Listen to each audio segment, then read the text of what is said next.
Go. There are basic fundamental principles to you to succeed in business. Some of those principles are profound. You need to understand how to move from having an idea into turning them into prospects, from prospects into projects, from projects into products, and from products straight into business profitably. And these steps actually have their own processes, because the sad thing about life and about businesses in this country is people run businesses without a predefined mode of operations. Management isn't as appropriate as it should be, so most of the time we're stuck. For you to move from ideas into prospects, you need to first of all understand that you having a great idea is not good enough for you to succeed. I mean, there's so many great ideas.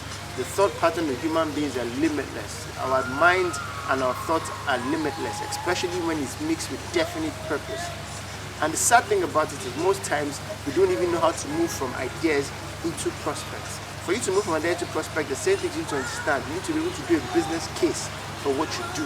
You need to be able to know whether or not it's a good idea, and also whether it's a great idea. They're two different things. You could have a good idea but not a great idea. You can have a wow idea and it still would not see the light of the day based on the enterprise environmental factors as well as the operations process assets of the environment which that idea is going to sprout in. It doesn't make any logical sense for me to start a brewery in the north knowing the religious background and the religious ethics of the people. So sometimes the culture, sometimes the lifestyle, sometimes the trends and the time are also fundamentally important that you understand them. You need to have a business case, and out of the business case you actually know what would your projected financials be, what are your profit margins, would you even make profit, what are the net present values, or perhaps what you want to call an NPV of what you're going to do, what is the return on investment.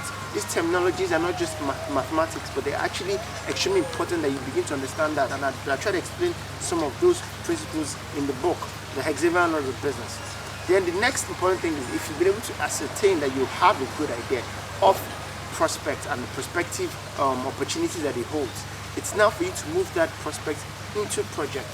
We're going to move an idea from prospect into project. There are also phases you need to understand.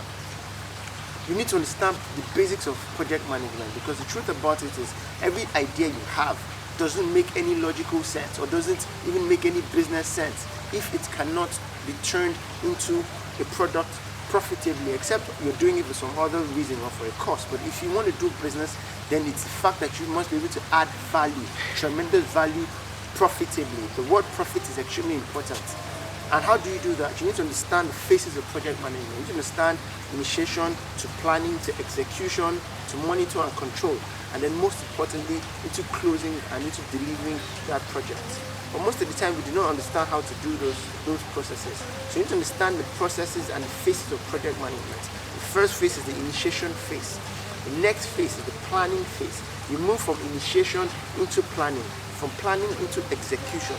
From execution, there's a monitor and control which apparently runs across all the other phases.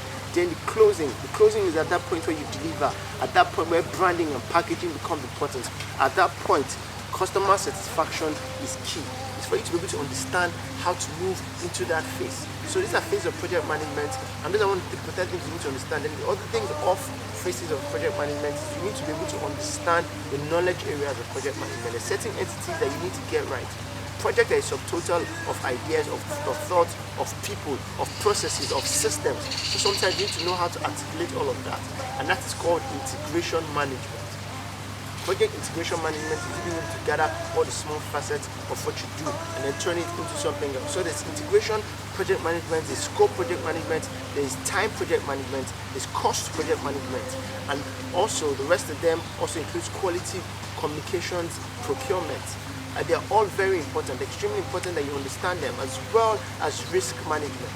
If you must move for a successful project that will turn into a successful product, you need to understand how to integrate all your entities. You need to understand outsourcing. You need to understand working with vendors and clients. You need to understand all of that. Then also you need to move from integration to scope, which is apparently a very good part.